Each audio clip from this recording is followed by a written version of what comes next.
Sasa tutafanya maradhi ya israfu, kwa sababu kula kwetu kumekithiri haja yetu. Kwa hivyo kama wewe hutumii kile unachokula, utaweka benki, na benki ni kitamu. Kwa hivyo unene ni kitu kinatokea na maakulati.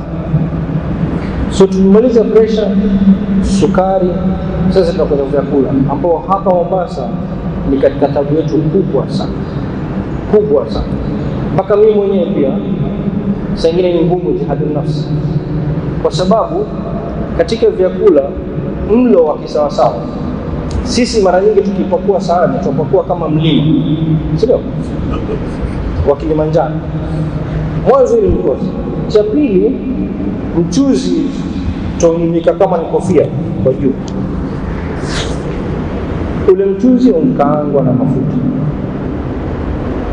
mboga ndani yake isharibika, ishachemka, ishakaangwa mpaka isinya, hujui ni kijani, hujui ni zambarau. Cha tatu, wakati mtu anapakua, mara nyingi hakuna majani, hakuna greens, ambayo ni kitu kizuri sana kwa binadamu. Vegetables, sukuma, mchicha, cabbage, yote, chungwa, kisamfu, yote mtu anaweza, lakini greens ni kitu muhimu sana. Sasa kisawa kupakua, ile sahani yako uigawanye robo 4. Sawa? Ukigawanya robo 4, robo ya kwanza iwe na greens, ambayo sasa ndio ngano, mahindi, mchele, chochote utakachopikia. Mara nyingi Mombasa havipiti hivi vitu vitatu. Aidha kuna mahindi au ngano au mchele. Sasa hichi kisipite robo ya sahani yako. Sisi tuajaza flat na tuongeza kwa juu kwa na mlima. Sasa hapo ndio chepe kwanza. Robo ya pili iwe ni protein, nyama. Na katika nyama aulawia uchague nyama nyeupe kuliko nyekundu. Mara moja kula nyekundu. Na ukila nyekundu punguza mafuta. Chagua kidogo steak ama ile supu ambayo haina mafuta sana. Supu kishachemsha, ile futa limwagi, tia kitu cha baridi ama itie frigini. Ile yote itatokea yellow, itoe. Na ukila nyama kama si nyekundu, nyeupe, samaki na kuku. Lakini samaki na kuku usile ngozi yake, kwa sababu ngozi yake ina cholesterol nyingi. Kula nyama. Sasa sisi nyama yetu most of the time, mara nyingi ni nyama nyekundu, mbuzi na ng'ombe. Kuku zamani ilikuwa sifa, sasa ilikuwa sifa tena, kwa sababu sasa grade wako kila aina. Uji wa sindano, uji wa wishwa, uji wa kienyeji. Sasa nyama nyeupe ni afadhali kuliko nyekundu. Robo ya tatu ni majani, mboga ambayo utakayokula. Sasa niambie mtu siku gani wali wake ulifanana na mboga yake hapa sote tulipokaa? Iko?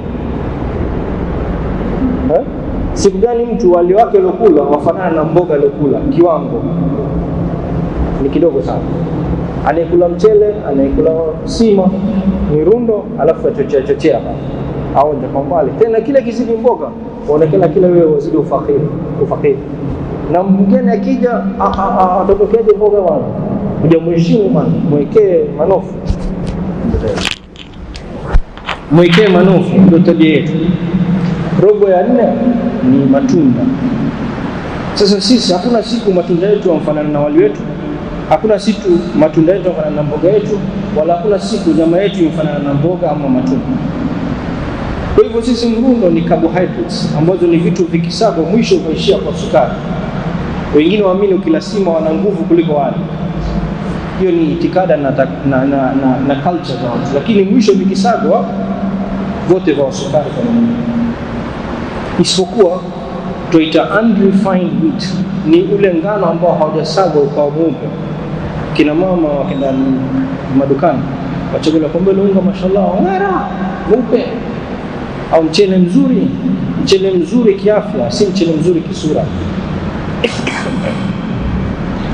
Ni kama kuchagua wale ambao wajua kuchagua bibi, tafuta ile mzuri sura, labda si mzuri ndani. Sasa ile ngano inang'ara sana na ndio mbaya sana kwa afya.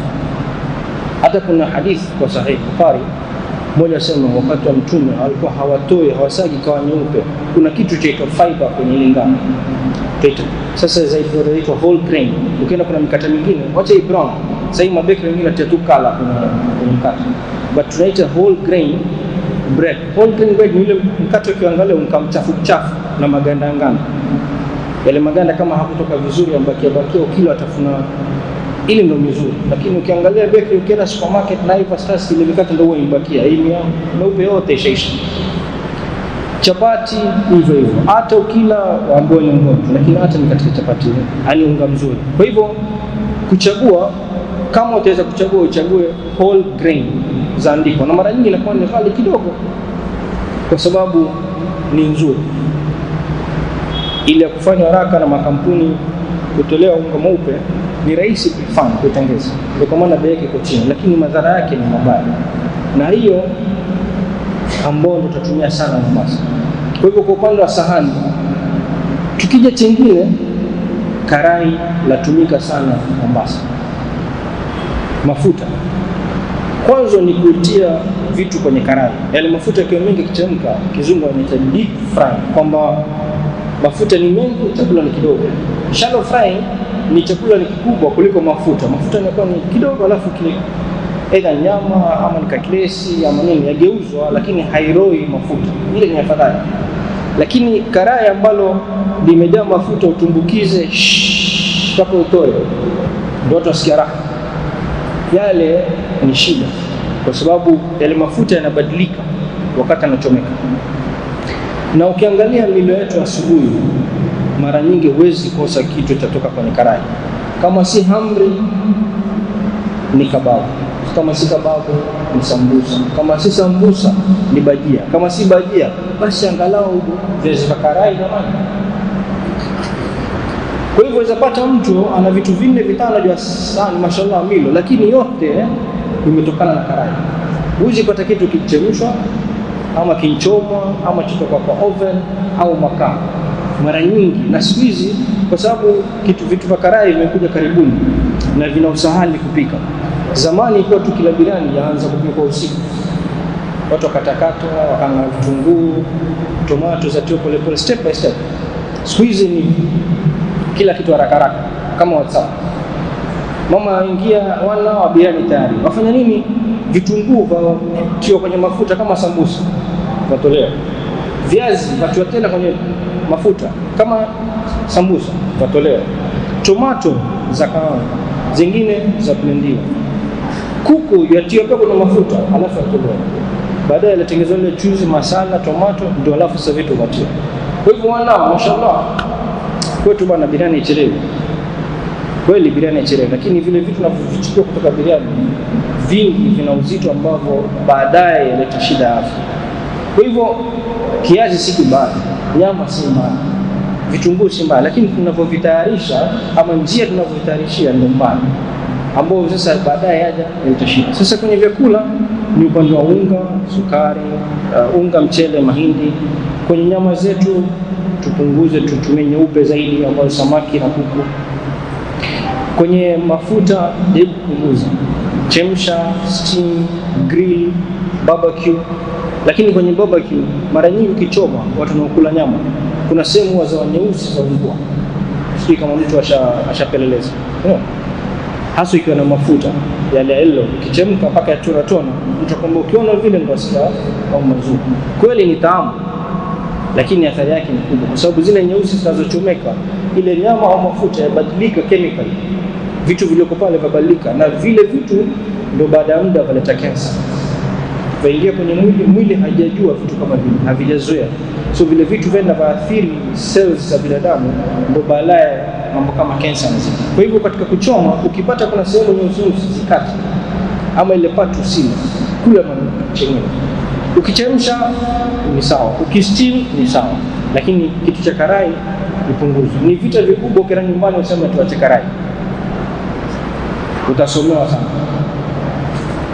Kwa hivyo muhimu ni kina mama waelewe, ukienda ukijaribu haiwezekani bija mtu mmoja nyumbani, lazima iwe ni family. Na mmoja akiwa mgonjwa asipikiwe chake kando, yule anachemsha na ata sisi tupike samli safi ya chapati, nyama karanga na kababu. Sasa ushaona vile, basi wewe kwa hiyo ni hadhar prevention, kuliko ngoje uwe kama yule ndio uanze kula kama yeye, wakati kile ni chakula cha afya, si kati ni chakula cha sumu. Kwa hivyo katika matayarisho ya vyakula, haswa kwenye adha zetu za Mombasa, ni adha ambazo tumezizoea na si nzuri. Ndio kwa maana ukilinganisha watu ambao wanasafiri sana baina ya coast na bara, utakuta maradhi kama haya yako zaidi kwetu kuliko bara, kwa sababu bara atachemsha mukimo, atakula omena ichemsha na mchuzi, atoche kwenye mafuta. Wengine bara kwenye Kisumu wanatia na samli safi mbali, utapata mtu wala matope mjumaa. Sisi kwetu hakuna, sisi mpaka muhogo ule mzuri pia utoe kwenye karai. Ilikuwa ni shida mpaka ikafika hadi nchi kubwa kama Amerika ikawa wanaambia maskuli, kwa sababu sasa hivi na madrasa zetu na skuli break mara nyingi ni viazi ama chips, ndio watoto kwa shilingi 20 shilingi 50 break yako. Akikosa tanua Mr. Corn, zile juice zile zaitwa refined, ambazo shida yake nyingine. Lakini usipata mtoto huyo anakunywa soda, akalala viazi na karai ama kula chips, na akimaliza saa 10 kina madrasa yule Mr. Corn. Sasa Mungu ankupatia huu mwili, na kila neema ni amana, macho, mwili, pumzi unavuta. Huu mwili tuenda kwa miaka, tangu mtoto uko mdogo, mama afanya haraka mpike chips, asikia raha, asikia njaa, 15 minutes atakula. Huu mtoto amlisha tangu hivi, ndio barobaro, ndio yapata mke amlisha hivyo. Ukifika miaka 50, 60, 40, usipokuwa na ugonjwa, ndio tujiulize kwa nini una ugonjwa, si kwa nini una ugonjwa. Kwa sababu ugonjwa tumekuwa ni kama ardhi imepawa, wewe kila siku watupataka. Baadaye ya kuuliza mbona ardhi yangu chafu, na tumetupataka.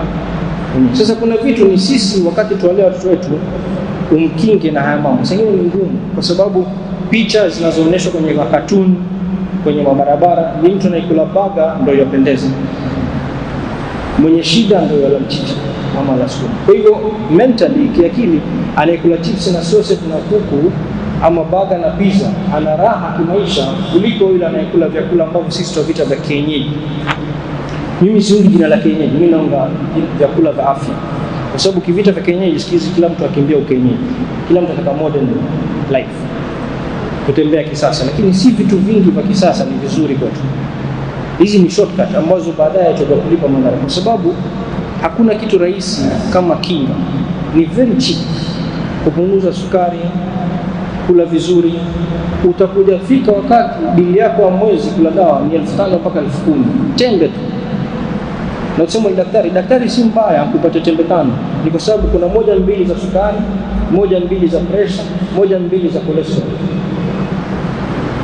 Kirahisi wafika tembe 6-7, zingine mara 2 kwa siku, zingine mara 1 kwa siku.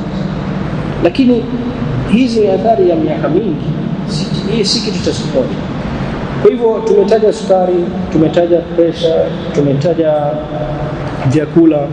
Chengine Mombasa tumeendelea na usafiri. Zamani tukisema tunda Kikwani, tufanye tupasue hapa tutafika. Sasa hapa na Ziwani tuchukue tuktuk kwa. Kwa hivyo kile chakula tumekila zaidi, tukala kibaya, na pia kukitumia tukitumia tunaona tamu. Kwa hivyo matembezi binadamu hupungua. Ukiangalia ukisimama Nyali Bridge, kuna siku kwa tutafanya mambo ya kidaktari, tukasimama Nyali Bridge, tukaangalia wale watu wanaovuka jioni wanaoenda Kisauni, sehemu za Kisauni, Bamburi, haifiki 10% ni wanene. Wanaofanya kibarua chao dini, wavuka wenda Kisauni, haifiki 10% ni wanene. Na si kwa kuchagua, atakwambia mimi ningekuwa najiweza ningepanda matatu, ningenunua gari, ningenunua Honda, lakini sasa kile kipato changu hakitoshi, ndio inabidi mimi nitembee. Lakini ile ni kinga kwao. Natakana sisi kulingana na maisha yetu sasa tutembee step karibu 10,000 kwa siku. Sisi kuna vidudu hata saa hii simu zina app ambazo hesabu step zako kwa siku. Kama utaweza fikisha step 10,000. Matembezi sio ya mazoezi. Matembezi step 10,000. Saa nyingine hauna kitu mwanza kutia story, usitie kwenye baraza. Tembeni mpaka ziwani urudi. Na sasa hivi pole pole kumeanza na watu ambao watafutana, marafiki, jirani ambao wafanya mazoezi. Kwa mfano kama hapa Spaki, ukitaka wazunguka hivi unapaka wachia mafuko polisi na fori. Ukishazoea ongeza mpaka 7 ukishazoea rudi na chini, ukishazoea nenda mpaka polisi. Utafikisha kwa muda wa steps 10,000 yachukua kama 1 hour kama utatembea. Kama wana maisha yako huwezi ama haikuruhusu wewe kutembea, basi lazima ulenge ufanye mazoezi mara 3 kwa wiki, angalau minimum mara 3 kwa wiki kwa dakika 150. Yani mara 3 every time dakika 50. Roughly hapa kwetu weka lisali moja. Maana uanze pole pole mpaka uanze kutoka jasho dakika 10. Kwa hivyo utataka mwendo ambao utakufanya makwapa nyuma watoka jasho wasikia dhiki fulani na uso waanza kuroga. Haya ndio kalao vyakula vilivyo mwilini vachomeka. Kama utatembea kama bichi, watia story, ufika nyumbani mafuta yako ya hotura haijapotea, jasho yatoka, nguo hajachafua. Si mazoezi ya kukusaidia kiafya.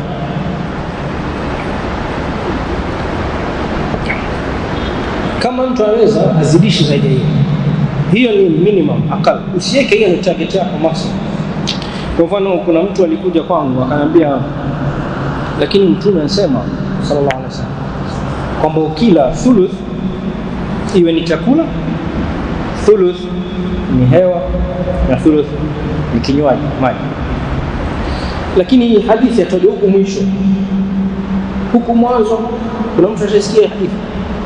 Inaanza vipi hadithi? Hadithi inaanza, hakuna chombo kilicho iwa ambacho kitakijaza wewe kwenye mwili wako kibaya kuliko tumbo lako. Katoka utajaza bongo lako, macho yako, mabafu yako, lakini hakuna kitu kitakachokijaza kibaya zaidi kwako kuliko tumbo lako. Tena Mtume akaongeza, ni matonge kadhaa yatosha kusimamisha mgongo wako binadamu. Matonge mtu anayekula, ambao wengine wanasubiri nusu mkono, kiasi kidogo, kisante chai au kila mara 2 kwa siku ya kutosha kufanya shughuli zake. Na asiyeweza, hiyo ndio mwisho hadithi sasa.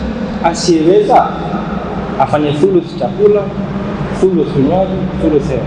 Sasa sisi nilichojaza ndi, alafu ongeza juice na skrini kitafikiria anaposema kwa shikangi. Wakuta mtu yeye mwenyewe kama ni speedometer ile governor, speed kama ishagonga mpaka mwisho, akamwambia mimi hapa kukiti vizuri pia hawezi, lazima tafute target. Kwa sababu tumbo ni kiwiliwili ambacho chapanuka. Eid ya kwanza baada ya Ramadhani, kiwango utakachokula ni tofauti na kuliko ilivyoanza Ramadhani. Kwa nini? Kwa sababu tumbo lako laanza kuzoea njaa, ni dogo. Kwa hivyo kila kidogo tumbo lako lazoea la wadogo. Kilo kiwa kingi wazidi kuipanua. Kwa hivyo ukitia mazoezi, mimi naanza kula zaidi. Kilo kishiba ongeza matonge mawili. Baada ya mwezi sahani yako ilikuwa ya kushibisha mwanzo zaidi itakuwa kushibisha. Na vile vile ukitaka kupunguza useme mimi kuanzia leo mimi si tena. Utajua. Punguza pole pole. Ulikuwa wala ongeza si usiongeze tena. Na hisia ya kushiba ikishakuja kwako ni hapo ushafika maximum. Si ndo anza kuteuka. Ukianza kusikia umeshiba, hiyo ni maximum, usiendelee tena. Nahnu qaumun la nakulu hatta najua. Wa idha akalna nashra. Kuna ibra nyingi ndani yake. Mungu Mtume kwa sema kuishi science. Ni Mungu anampatia hizi message atupatie sisi. Kama yanataka ani hawa. Sasa ukifuata zile hadithi, kuna hadithi ya Sahih Bukhari inasema kuna siku Mtume alikula siku 3 ngano mfululizo. Kwenye Sahih Bukhari. Hadithi ya 1594.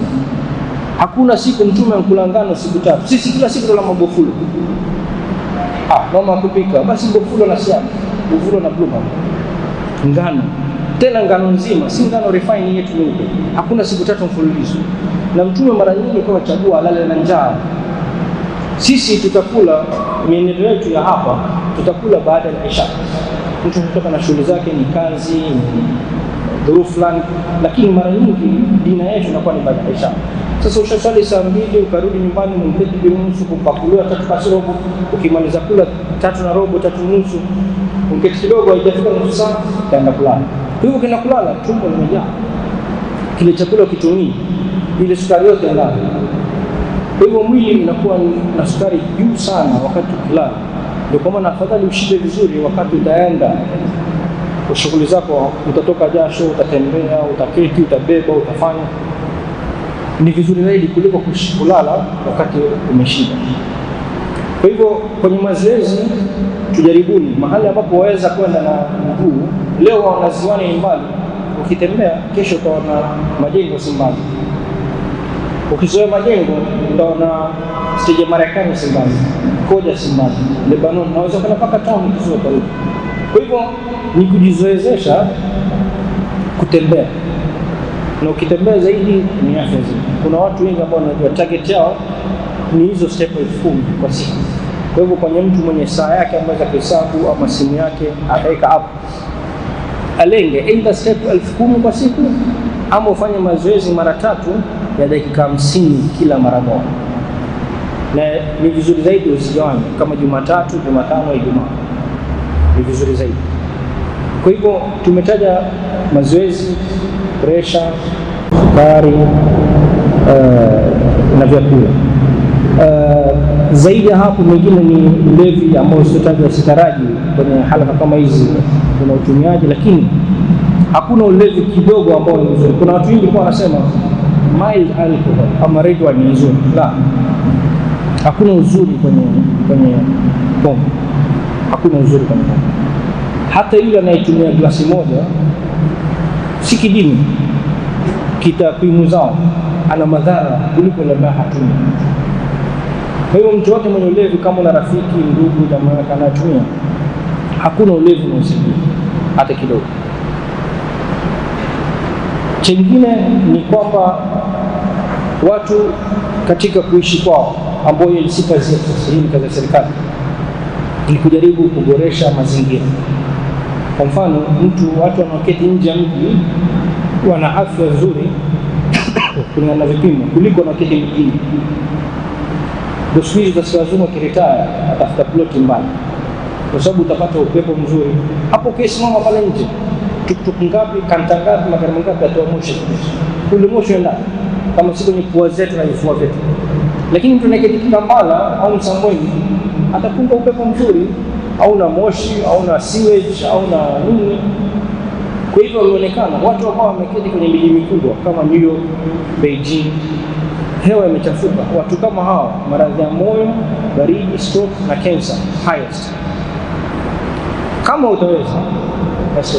Mengine ni sheria za serikali. Kwa mfano, gari ikiwa hali fulani haifai kutembea barabarani, uchafu wa nini ambazo hazipo na kontrol. Lakini yale mambo ambayo mimi na wewe tuzafanya kwa kadri yetu, huwezi badilisha miaka yako, huwezi badilisha mwanamke, lakini cha haraka zaidi kwenye mujtamaa wetu ambacho ukitaka kubadilisha ni chakula utakachokula leo usiku ama kesho asubuhi ama mchana. Ama ukiuliza kesho tupike nini, ile order utakaweka, hiyo ndio step ya kwanza kubadilisha. Na imeonekana kidaktari, yule ambaye atakayechunga mdomo wake kula vizuri atakuwa na hadhari kufanya mambo mengine zaidi kuliko sasa mimi nitakula lakini nitafanya mazoezi. Mara nyingi mtu huyo atashiba katikati. Lakini anayejichunga kula vizuri, imeonekana atajichunga afanye mazoezi, atajichunga asile kitu kibaya, atajichunga aishi vizuri, kwa sababu ataona ile bidii ninayofanya mimi najinyima, alafu nikajiharibia hivi. Kwa hivyo akianza na kula, mambo mengine ufuata zaidi. Akaona mimi sasa napunguza kilo 3, kwa hivyo ninafadhali basi nifanye mazoezi nitaongeza, basi nitembee kabisa. Na katika dalili moja, ukiona mtama watu wanene wanazidi, mara nyingi magonjwa yanazidi. Unene ni shida kubwa ambayo Uingereza imeshindwa kuitatua. Na unene unatokana na kula. Na vyakula kama si vya kienyeji ama vya kiafya, mara nyingi vina madawa ya tunaita addictives Kuna additives ambavyo vinaongezwa na kuna addictives. Wewe ukitaka kujua addictive, kula chakula hicho siku 3. Siku 4 ukitoka mate wakitamani chakula cha china athari. Ukila biriani siku 3, siku 4 uitaki utakufa. Lakini kula baga leo usiku saa 2, kesho kula baga, kesho kutwa kula baga. Siku 4 usikii raha bila baga. Kwa sababu ile baga inapotengenezwa mpaka leo siri ya Coca-Cola hatujui sisi. Kwa sababu Coca-Cola ni siri ya serikali ya Amerika. Sasa hii kuna hoteli ya KFC. Kila watoto ambao Mombasa hapo alisikia tamani kwa Nairobi wapate KFC. KFC ina vitu au hawaji au spices 7 zinatoka kwenye kuku. Ni gani? Hakuna mtu anayejua, ni siri ya serikali. Hatujui kwa tena. Wengine wanasema kwa vitu vya nguruwe, kwa madawa gani, lakini pia ukitaka kujihadhari na chakula, kionje siku 3, siku 4 kama ukiona una raha mpaka ujipige, tahadhari na chakula. Kama uamini, jaribu Coca-Cola. Kunywa saa 4 asubuhi, kesho saa 4 asubuhi, kesho kutwa saa 4 asubuhi. Siku 4 ni kama sigara, usikira mpaka upige. Tena ukisema ifungue ile, wazidi kuumia. Alafu na ubaridi na jasho. Wacha nijaribu tu leo, alafu kesho nitaacha. Waenda. Na kuna watu mpaka leo ambao tunajua kila siku asubuhi lazima pige 2 liters Coca-Cola. Na kama mimi siwezi kupata. Kwa hiyo vyakula kama hivyo hatujui vina nini. Madhara yake kama hujui kuna nini, huwezi kusema madhara yake nini. Lakini madamu si chakula cha kawaida, basi tujihadhari na vitu kama hivyo. Sasa tumefika saa 1:30, nilikuwa nataka kutoa dakika 10 mpaka 15 kwa wakati wa maswali.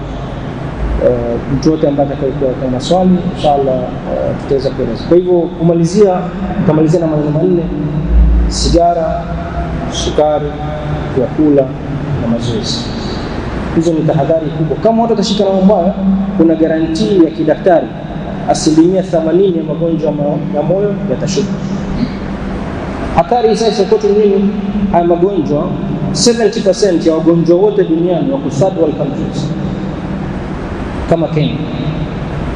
Lakini katika wagonjwa hao ndio wenye worst hospitals na worst health systems. Systems za kiserikali za kiafya ni mbaya kabisa kwetu. Ukienda kama Uingereza hulipii hata pressure ya moyo, ya figo, ya nini hulipii kitu. Kwa sababu serikali imetenga pesa kadhaa ya watu. Hapa kwetu Panadol pia ilipia shilingi 10. Kwa hivyo ni mzigo mzito sisi kustahimili kwa miaka inayokuja, na hakuna kitu kizuri kitakachotusaidia sisi kiafya ama kifedha kuliko kinga. Na kinga ni mambo. Wassalamu alaykum wa rahmatullahi wa barakatuh. Inshallah kama kuna swali lolote.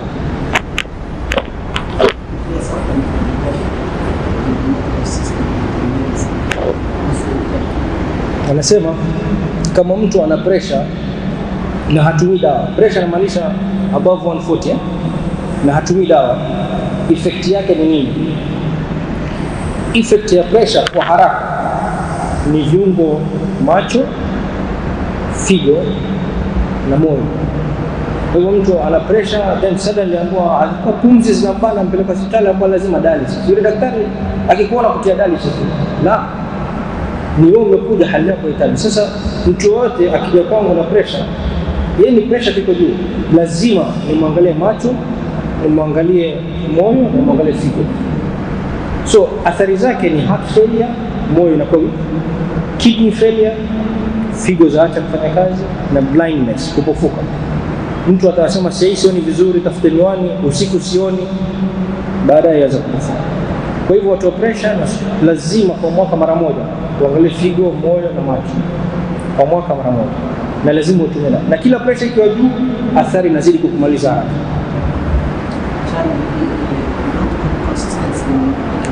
Yes. No. Shida moja kubwa tulionayo ni watu wa pressure, nataja mtu atumii dawa kila siku. Mimi kivyangu nahisi ni kutofahamu, misunderstanding. Mtu tumezoea magonjwa siku 3 antibiotic ishaondoka. Kweli haya magonjwa sasa ni ya kuishi nayo afya. Ni kama mtoto mpya unampata. Hapendi chumvi, usile chumvi. Apenda peremende, mpe dawa yake, utaishi nayo. Usipompa mtakosana, atalia. Ndio kama pressure. So if yatakana una dawa kila siku, utajiumiza na utajidanganya. Kama utasema mimi pressure ikiwa juu, kichwa kikiuma, na nitakula dawa. Kama pressure haiko juu, si dawa, kwa sababu pressure za pishana zamani ama mpaka sasa masehemu nyingi wanapima pressure kwa hospitali, sio? Sasa hii tuna kiwango kidude ambacho cha pishana kama hichi, wakiweka hapa, wakivaa for 24 hours. 24 hours, kila nusu saa wewe endelea na shughuli zako, tembea. Kila nusu saa ya kupima pressure na record. Ukilala baada saa 4 yapima every 1 hour. Ukiivua kama unaekewa leo saa 4 asubuhi clinic, kesho saa 4 asubuhi itakuliwa. Kwa hivyo utatupatia 24 hours reading. Kuna watu pressure yao yapanda asubuhi pekee yake. Kwa hivyo yakipima jioni konomo, na kama daktari hii pressure yangu konomo. Kuna watu pressure yao upanda jioni pekee yake. Kuna watu pressure yao upanda kilala, au ndio wagumu kwa watu. Watu kama watatibu 5% pekee yake. Kwa sababu watu kama hawaji na wakija hawaamini na ugonjwa. Kwa hivyo akimwambia na mmoja daktari anakwenda kusawa au kutia ugonjwa. Kisha kama traffic akiwa haizi kosa, haizi kukosa kosa. Kwa hivyo yule akivaa na mashine ni pressure yake, akilala ndio pressure yake hapa. Ndio watu kama ulala akiamka ana baridi, hajulikani baridi amepata sana. Ama lala hapoamka ampata hata attack usiku. Ainushwa kuamka. Kwa sababu pressure yake ya shoot usiku. Kuna watu pressure yao upanda akienda hospitali. Akienda kwa daktari pressure iko juu. Akitoka akipima nyumbani iko normal. Mimi bana situmii dawa. Watu kama pia hawatumii dawa. Waita white coat hypertension. Ni watu wakiona makochi meupe pressure upanda. Lakini si koti ni kupandisha. Ni mwili wako ni rahisi kuwa na pressure ya juu. Wengine wanaitwa mask hypertension. Ni watu ambao pressure yao yajifunika kama buibui. Akija hospitali pressure iko juu iko normal. Akitoka hospitali pressure iko juu. Na huwezi kujua kama huwezi kupima 24 hours. Kwa hivyo mtu wote mwenye pressure ama ambaye atakucheck, kwa mtu wa zaidi ya miaka 35 tuwashauri afanye mara moja kila miaka 3. Kwa mtu wa zaidi ya miaka 45 afanye mara moja kwa mwaka. Kwa sababu mambo ukipata mabichi ni rahisi kuatibu kuliko ukija tayari yashaleta damage. Yes. Kwa hivyo pressure kama ni pressure kweli, it's a lifelong disease. Ni maisha, ni pressure ni ugonjwa ambao utaishi nao maisha, haiondoki.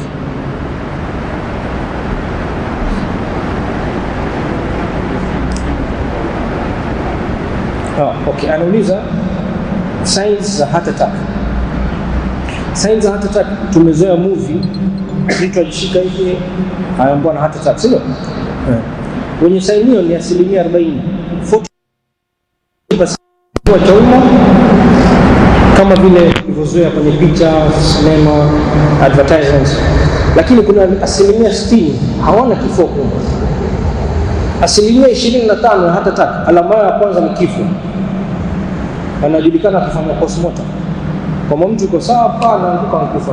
Akifunguliwa mwili akiangaliwa ni heart attack. Kwa hivyo katika heart attack zote robo hazifiki 6. Aidha za fanjiani ama nyumbani. Hawa 75 waliobakia 40 waumwa na kifua. 35 ataumwa na bega, ataumwa na shingo, ataumwa na ufizi wa kushoto, ataumwa na mkono kwa ndani, na wengine wataumwa na kama tumbo kama acidity. Hao pia ni nao ngumu kwa sababu mtu waje ushafanya kipimo waambie una moyo, akwambia mimi sina moyo, mimi nipatie dawa ya acidity ndio sana. Tena kama baba anaangalia achukua masuala kwamba wewe kitoko lolote utafanya nipe mimi nitasaini mara 2 si mara moja. Kwa hivyo si watu wote wenye heart attack watakuwa na kifua cha umma. Heart attack tumbo la juu kwa umma, mtu atasikia kama acidity, heartburn, left shoulder, ufizi kwa kushoto, shingo na mkono. Hizi ni alama. Na wengine wa nyuma. Nimepata kijana ambaye hakula viazi Mombasa, mtu kutoka bara, miaka 32, aliumwa na mkono. Sasa kwetu ukija routine, kila mtu anakuja na hizi sehemu nilizotaja, lazima ufanye ECG. Ni kipimo wawekewa vidude wa print karatasi. Hiyo ndio alama ya kwanza ya heart attack. Na hicho kipimo ni tofautiana baina ya shilingi 1000 mpaka 2500. Nategemea waifanywe wapi. Lakini hiyo ndio yaleta alama kwamba huyu mtu ana heart attack. Kwa hivyo mtu ana alama hizo zote katika hizi, lazima uende hospitali ufanye ECG. ECG ikiwa sawa ndio kidogo utulisha pumzi. Lakini usingoje tu kifua cha umma ndio sema heart attack. Kwa hivyo watu ambao hawana kifua kuuma zaidi, wanawake ni kidogo wenye kusema kifua cha umma. Wingi watakuja na taharuki na acidity na umwa bega, shingo na lala vibaya, kumbe ni heart attack. Kwa hivyo alama hizi kwa uzunguni washaambiwa, ukipata hizi alama call 911, hata wewe usiende hospitali, kwa sababu si safe mtu kuamua kuingia kwenye gari tuktuk kuacha hospitali. Ni uzuri ambulance kuchukua, kwa sababu katikati kuweza kutokea na hali nyingi zikabadilika katikati, ukabidi utaekea usaidizi. Kwa hivyo hata attack ni very common kwetu, lakini si wengi wanakuja kutibika kwa sababu hawaelewi lini waje. Mara nyingi mtu akija ishapita masaa mengi, kwa hivyo ilibakia ni damage control, lakini tupendelea mtu mwenye hata attack afike kabla masaa 6 hospitali, na kila ukizidi kuja kwa mapema wazidi kwa vizuri. Story nyingine ni baridi, stroke. Mtu azungumza ghafla, mdomo unasema, mkono hawezi kuinua mkono, mguu.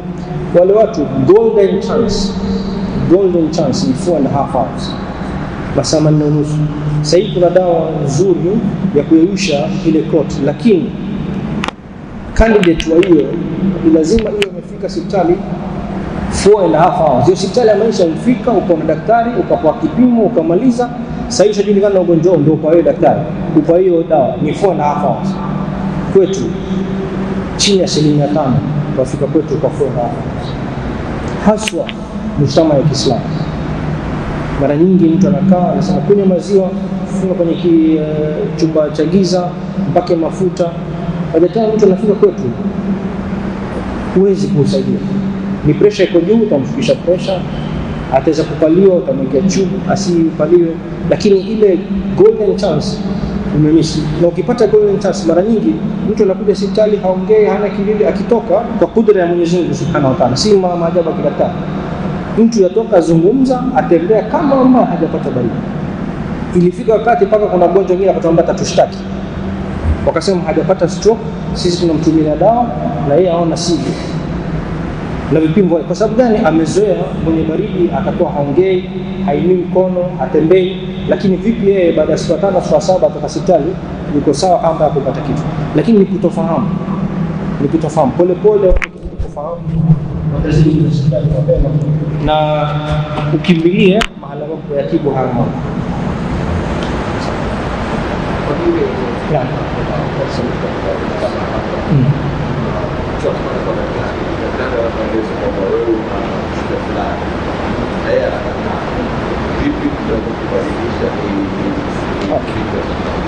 Imam anasema kuna mtu anaenda anakuwa na shida fulani na anakataa. Mimi nahisi, mimi sijakuwa hapa kwa muda mrefu sana, lakini hisi yangu naona kuna shida ya uaminifu, watu waaminiane. Kwamba mimi nishainduka saa 9 usiku nikaenda kwa mtu ambaye ana shida ya moyo, hata takio mshipa umeziba, lazima niufungue pale pale. Nimetoka kwangu naenda hospitali saa 9 nafika, ni mtu ambaye ana watoto wansoma, ni mtu ambaye fedha yajiweza, shida hataki kukubali matambio. Yeye alikuja na tumbo la umma, akasema na sisi nitakampoa mzee na hata kataa. Akasema nipe dawa acidity nitazama nyumbani. Baada ya siku kadhaa akatuacha. Lakini ni kutokubali na tuambiwa. Na kumekuwa na tarehe mambo mingi watu wanasumbuana kabla. Sasa hivi kuna stories za India pia kama serikali ina ministry tofauti ya afya, education, silaha, ni healthcare ni industry ni biashara. Hii biashara healthcare kwa nchi nzuri kama Uingereza, Faransa, ni serikali yanunua dawa ya kupatia watu bure. Kwetu hatuna hivyo. Kwetu utanunua kila kitu. Kwa hivyo katika ile kununua kuna watu watafikiria pesa, kuna watu watafikiria kwa nini nilipe na misioni sina shida hii. Wewe hujasoma hichi kitu. Wewe hukielewi. Vipi anambia mimi naona si hivi. Wewe mtu anakuwa mekanika, anambia angalia hii gari yangu ina shida, kwa mimi nadhani ni alternator na shida. Wewe utashindana na alternator. Ushindane. Ukienda kwa mpambaji, mpeleke bibi yako kwa mpambaji, anambia seti nyusi hivi akapodea itotokea vizuri, hashindani. Lakini kwa nini kwa daktari ushindane? Huyu daktari amaliza high school, akina miaka 5 akasoma, akafanya internship mwaka, mwingine akaenda specialization miaka 3 tena, miaka karibu 10. Wewe waje wasema mimi nafikiria mimi sina hiki kitu. Mimi sio kulazimisha, ngali mimi nakupatia ushauri na sina hukumu wala uwezo wa kulazimisha mtu. Kama mimi naandika kujikinga kisheria, kwa sababu mimi naweza kuja kushtakiwa kwamba hukumpatia huyu matibabu. Kwa hivyo nitaandika, ninamwambia huwa na shida fulani na mgonjwa kataa kama sana. Akikataa kusaini, nasi aliyokushuhudia tukio kama hilo akasaini kwamba mgonjwa aliambiwa na alikataa. Sasa ni kuaminiana na kwa sababu watu wengi wamesafiri kwa India. India kuna kuzuri na kuna kubaya. Hii ni historia ya kitu kingine, lakini kama vile ni industry hapa, ni industry India. Kwa hivyo kama daktari wa India atakwambia kule ulivyotibiwa kwenu ni sawa, wewe utarudi utaambia mwenzako wala niliambiwa natibiwa sawa, kwa nini mwingine aende? Lakini ukienda ukiamba bwana kule mkoroga kabisa, kwa hivyo ukija huko na mwenzako bwana usikubali kuguswa, kule ndo kuna madaktari. Kwa hivyo kila anaambiwa ataenda. Ndio kwa maana wao waleta mpaka waziri wao, prime minister mmoja alikuja mpaka Kenya au wagonjwa wa jamii, kwa sababu ni biashara. Wewe utapanda ndege tikiti, ukilanda utachukua taxi, utaenda kuishi hoteli, utakula chakula, utaketi hospitali. Hizo zote ni pesa zinatumika kwenye uchumi. Vipi ambao watu wasije? Na kuna vitu kweli havitibiki hapo. Kwa hivyo India si mashauri yako kuamua kwenda ama Turki ama nini. Mtu anataka aende, lakini ni uzuri daktari akikwambia hii ugonjwa yatakana uende ama yatakana South Africa. Si mimi mtu kuna magonjwa kama sukari haitibiki. Ni dawa kila siku kwa mimi na sukari yangu fadhali niende India. Chef, India ni kitu cha kila siku. Si salatul janaza mara moja. Hii ni swala mara 5 kwa siku. Wewe usema kwenda kule kwa swala moja ishamaliza swala zako. Wewe uenda utatumia pesa yako, utasema mimi nafanya check up, utajifaharisha, lakini kwa anaelewa atanyamaza kama sana. Na kesho kale pilau yako na halua sukari kafanya. Kwa hivyo cha kwanza ni uaminifu. Mtu wa kumekuwa na ikhtilafu ambao watu hawakubali wanachoambiwa na ubishana. Kama vile wengine haelewi dini kwamba mimi naona bismillah kwa nguvu, bismillah pole pole, sunna ile mwezi huku. Ni vile vile washindana.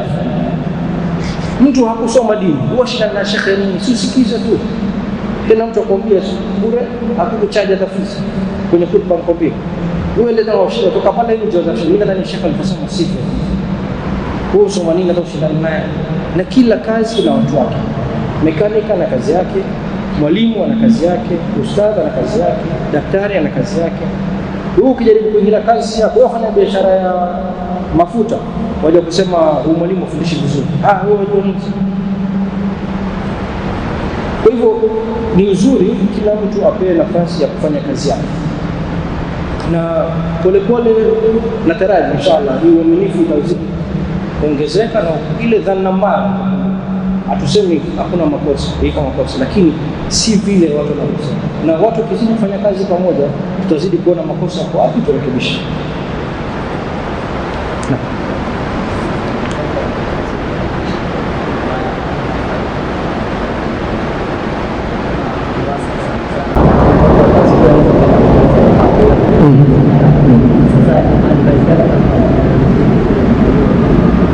Mwanzo ni kufanya mtoto aelewe na kubali. Ni ngumu kwa sababu wao wakivuruga kutoka mfuko akila ile inaonekana tamu. Sasa ni polepole kumfesha mwanzo hata nyumbani. Mtu yote anayezoea chakula cha afya hatotaka kula chakula kibaya. So nyumbani isifanye kula chakula cha afya ni adabu. Leo kuna chips na mtusia maneno. Kwa hivyo taamini chips ni nzuri na sasa leo msikie tutapika sima na mchicha. Badala kuambia zamani watu wa uzuri ambao wanapaka maziwa. Sasa ni Coca-Cola. Mwambie sasa kama una adabu nenda kununua Coca-Cola wewe sasa. Pole pole ataamini Coca-Cola ni mbaya, maana ndio tunachonao adabu. Lakini sasa sisi tunafanya vile vile kule vibaya vipendeze. Na kwa maana nimefahamu tu. Na pole pole kupata watu hivyo. Baadaye sasa wazungumza na madrasa na shule, huwa anauza kwenu, ajaribu kuuza vitu vya afya. Lakini ni mbaya, na italeta vita, itaharibu biashara za watu. Kwa hivyo mwanzo kwanza naomba kwetu kabisa. Mengine baadaye. Na mafuta? Okay. Mafuta mbaya kabisa ni mafuta ya mnyama.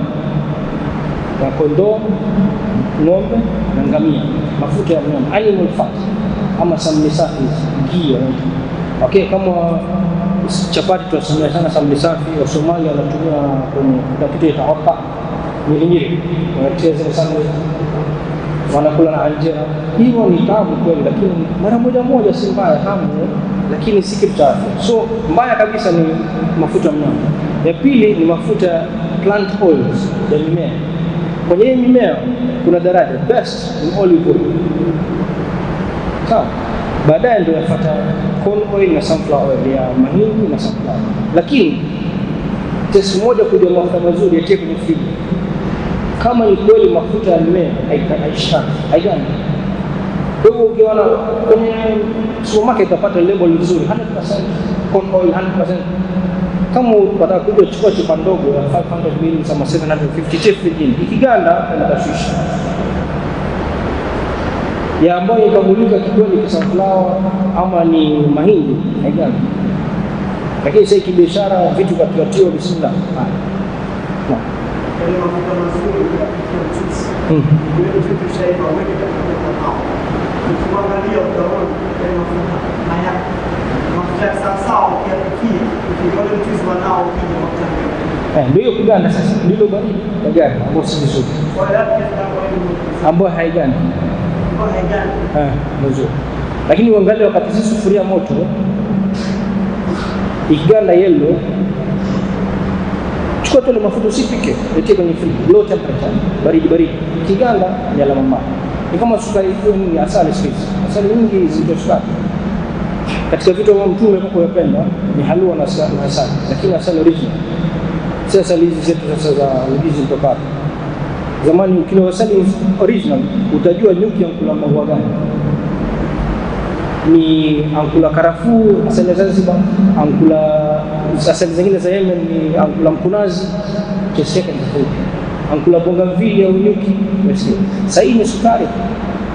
Kama una uwezo kupata original ni vizuri. Na mikono sawa.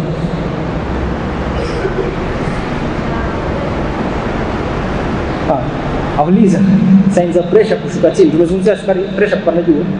Signs za pressure kushuka chini. Pressure nimesema nzuri baina ya 120 na 130. Juu ya 130 na 40 ni mbaya. Mara nyingi mtu anaumwa na kichwa, wengine haoni vizuri. Lakini pressure ikishuka chini, alama rahisi sana kujua ni umekaa au umelala, usimame haraka. Ukisikia kisunzi, mara nyingi pressure iko chini. Na pia pressure ikiwa chini si nzuri. Inaweza kuwa chini na kukuumiza. Na nyingine mpaka ikaua. Ndio mtu ambaye pressure iko chini, peleka ICU, upae madawa pressure ya juu. Ile dawa huwezi pa odini. Mtu yuko sawa bana, peleka ICU. La, kuna sheria zake. Ikiwahitaji dawa 1, 2, 3 lazima ni ICU. Kwa hivyo ikiwa chini sana ni kusikia kisunzi, una nguvu, mpigo wako asikia haraka, lakini alama rahisi ni uketi simama haraka. Ukisoma ukisikia kisunzi lazima ushike ile za kupa. Ni alama kwamba pressure iko chini. Naam. Okay, inshallah kama hakuna swali lingine nitampatia ndugu yangu Dr. Ashraf amalizie.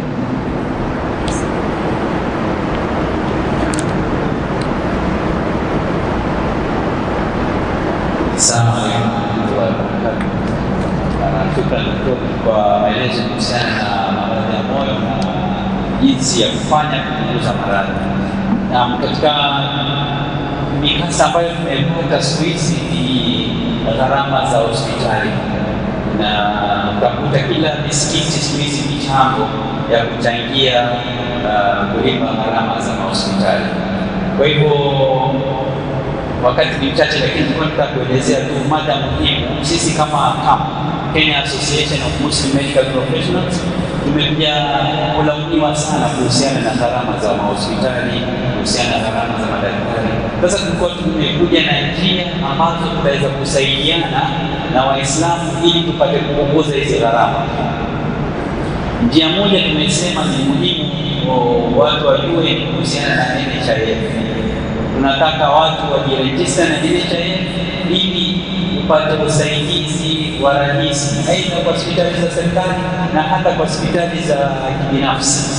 Na NHIF siku hizi inakapa vitu vingi mpaka private hospitals, mambo ya dialysis na hata mpaka kusafirisha wagonjwa nje ikiwa inahitajika, wanasaidia. Kwa hivyo tunataka Waislamu wafaidike na jambo kama hili, na ni gharama ndogo tu, pengine 500 nafikiri kwa mwezi mtu anajilipia, na pengine itakuangalia wewe na familia yako kwa wale wadogo. Kwa hivyo ni jambo ambalo misikitini muhimu tuelezane ili tupunguze ile health burden, ile gharama za hospitali ambazo zinatukabili kila leo. Hiyo ni jambo la kwanza. Jambo la pili ambalo kama wamefanya kama wanajaribu kufanya ni kushirikiana na misikiti, na tumeanza pilot study na msikiti wa Masjid Ibrahim. Tumekaa na kamati yao tukawaelezea kwa hii matatizo hivyo, tuko na madaktari ambao wako tayari kusaidia wale watu ambao ni taabani, wale maskini ambao wajulikana hawajiwezi kwa magonjwa kwanza, sio kesho leo tuletea wagonjwa 100 kwa kuanzia, utachagua siku 2 kwa wiki, masaa fulani, wagonjwa aina gani tutawapata ili tuwasaidie kwa kuanzia, kama vile kama watu wengine wanapofanya. Ukisikia Mazafani wanafanya, Shia wanafanya mahali, na sisi pia tunataka kuanza, lakini ndio mwanzo tuanza, ndio mwanzo tuabuni. Kwa hivyo sisi madaktari tuko madaktari kiasi ambao tuko tayari kujitolea kuwatibu wale watu taabani ambao hawana uwezo, na hatuwezi kufanya msikitini, lazima tupate mahali. Alhamdulillah, tumekaa na kamati ya Masjid Ibrahim, wametupa mahali. Hii ofisi iko tayari kufanya hii mahali papo tayari. Kwa hivyo tumepewa mahali, lakini mahali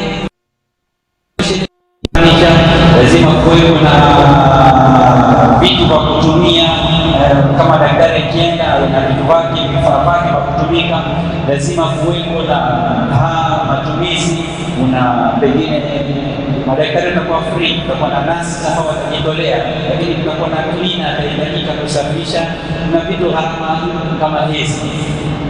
Kwa hivyo pengine ikiwa tutaweza kukaa na kamati ya Masjid Huda Swati na wao pia wafanye mbinu gani ili tuanzishe mradi. Mashallah imeendelea, na nataka kutambua pia Dr. Shukri aliyoko pale, daktari mashallah asimama daktari Dr. Shukri ni katika mashallah watu ambao waliosaidia katika kuanzilisha hii camp clinic, na yeye pia ni ratibu wa Masjid Ibrahim vile. Kwa hivyo imekuwa sahali kuanzisha mradi kama huo kupitia na Masjid Ibrahim, na pengine tutakana Masjid Huda, lakini tuangalie vipi wao watasaidia, na pengine tuanze pilot study ya misikiti miwili, Masjid Huda na Masjid Ibrahim, kisha tukawatrain pia wale watu wa kamati jinsi ya kuwachagua wale wagonjwa gani ambao sio mgonjwa pengine atakana apelekwe ICU ama atumize hospitali wamleta pale. Lazima tuwafundishe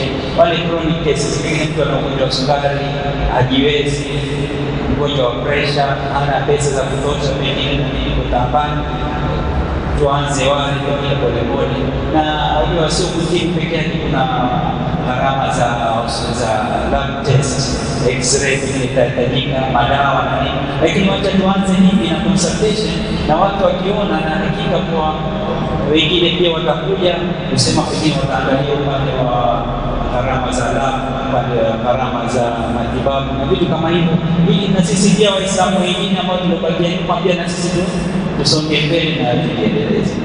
Moja kama daktari tutashauri pia yuko tayari mashallah. Kwa hivyo sisi tutaanzisha mwanzo general practice, kisha tutachagua wale wagonjwa ambao wanahitaji specialized care. Huyu mgonjwa anahitaji tutashauri, tutamwita, tutampangia siku yake, Dr. Marjan, na madaktari wengi wako ambao wote wamejitolea na wako tayari kuja kutusaidia kuendeleza mradi kama huu. Na huu ni ujumbe kutoka CAMP, Kenya Association of Muslim Medical Professionals, na nimefikisha hapa Masjid Huda ili wao pia wapate kulifikiria jambo kama hilo na ili tupate kuendeleza mradi kama huu. Asante.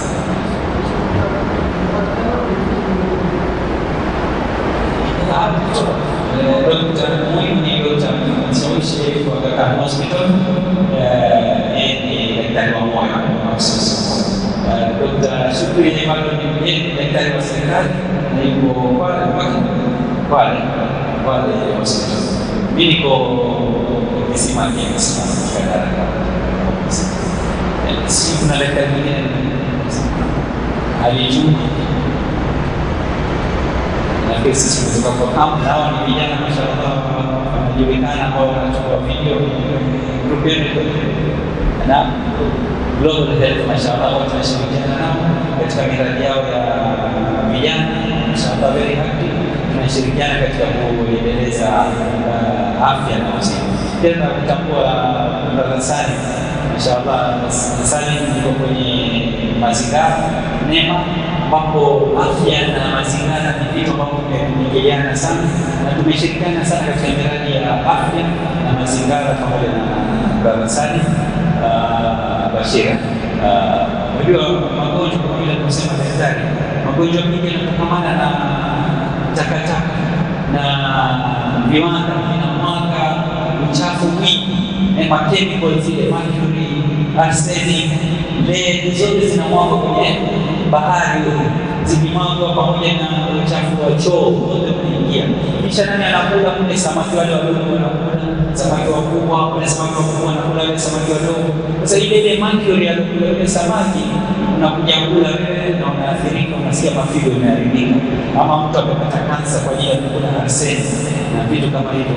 Ni maradhi ambayo inatuathiri, na kama vile alivyosema Dr. Hassan Muhammad, kwa mazingira hapa ya mjini imeathiri sana magonjwa, wengine magari na benzini kutoka kwenye moshi inasababisha shida za mapafu, na pili itakulikana kwa inasababisha kansa ya kifua.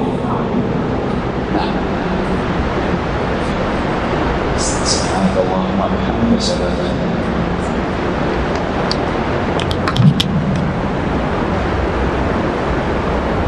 Assalamu alaikum warahmatullahi wabarakatuh.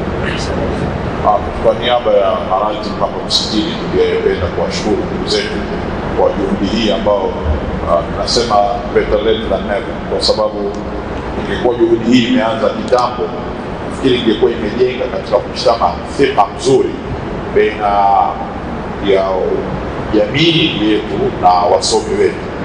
Na nafikiri miaka kadhaa ya nyuma niliwahi kuketi na maprofesa kutoka university, nikawaambia nyinyi, baada ya kuwa maprofesa katika university hakupatikana mbadala. Kila profesa aliyekufa hakuna badala yake. Afadhali madaktari wamekuwa wameongezeka idadi, lakini huduma hii ambayo inafanyika sasa hivi ya awareness kuhusu magonjwa, kwanza nataka kuwapongeza kwamba ni juhudi nzuri, itapunguza pia matatizo na ile fika ambayo haipo itapatikana. Mara nyingi hapa wanakuja watu na matatizo ya magonjwa, ukimuuliza kwa nini wewe uko na daktari hapa, kwambia yeye atakwenda India.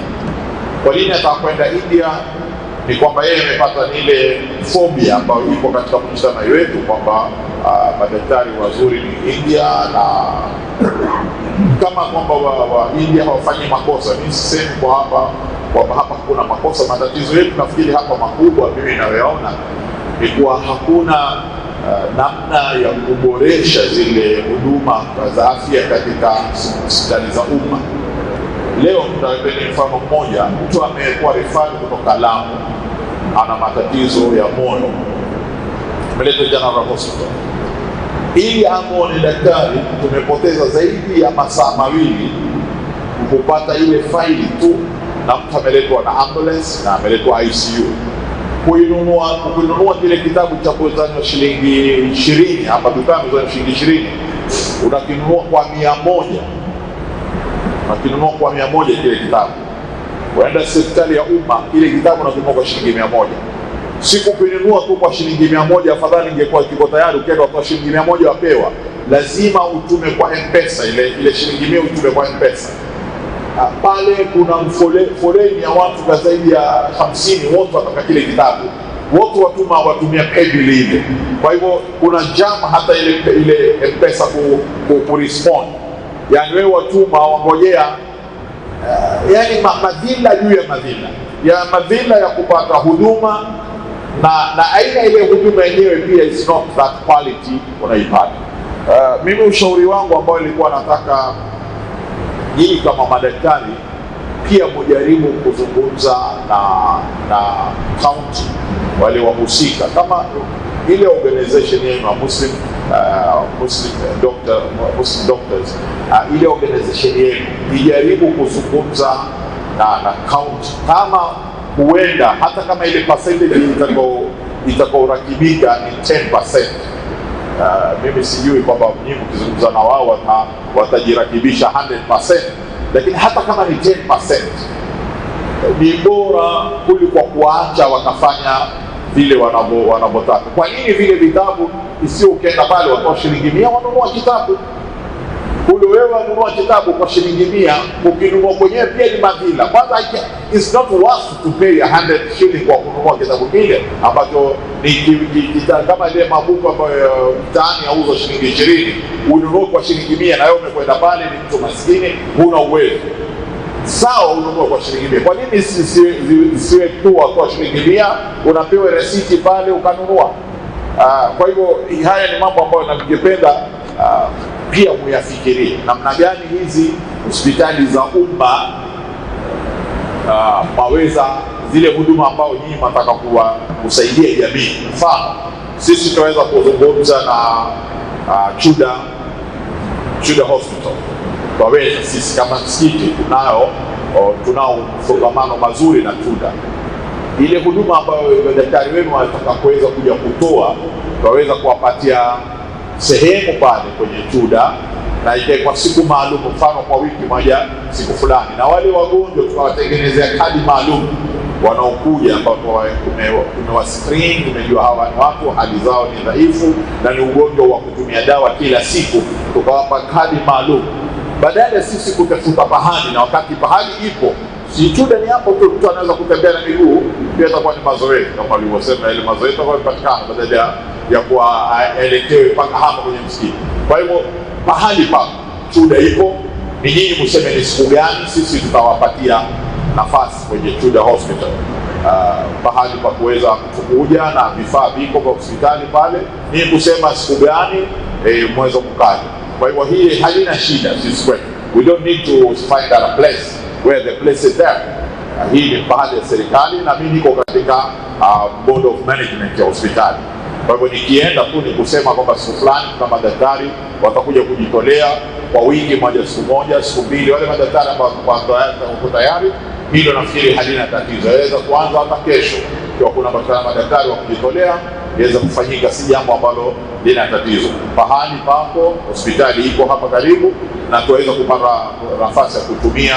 Nafikiri hiyo ni njia moja ambayo pia itaboresha ile hospitali, pia watu wakijua kwamba madaktari wakubwa pia wanakuja hapa na wasaidia watu ambao wana hali duni. Narudi kurejesha shukrani kwa nyinyi, kwa sababu Mtume sallallahu alaihi wasallam alisema, man la yashkuru nasa la yashkuru Allah, yule ambaye hashukuru binadamu wakifanywa wema na Mungu pia hamshukuru. Kwa hivyo tunawashukuru kwa juhudi zenu hizo na tunawapongeza, na tuko pamoja na nyinyi wakati wote mkitaka kutoa huduma katika jamii yetu hapa.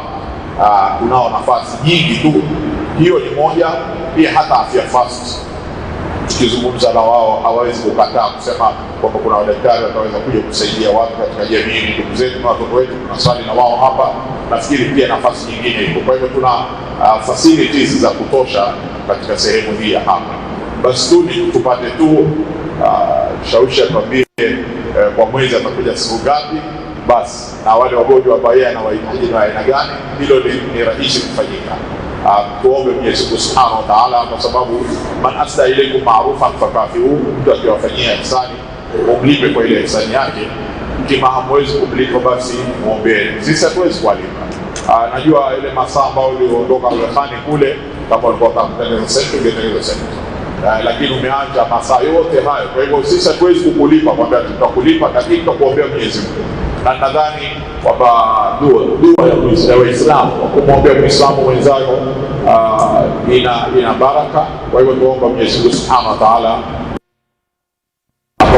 moyo wa kujitolea. Mwenyezi Mungu Subhanahu wa Ta'ala aweke katika mizani ya hasanati zenu haya mnayoyatenda, na wenzenu wengine pia waweze kuiga nyayo zenu katika kufanya kama haya. Mwenyezi Mungu Subhanahu wa Ta'ala tujalie min alladhina yastami'una al-qawla fayattabi'una ahsana. سبحانك اللهم وبحمدك نشهد أن لا إله إلا أنت نستغفرك ونتوب إليك.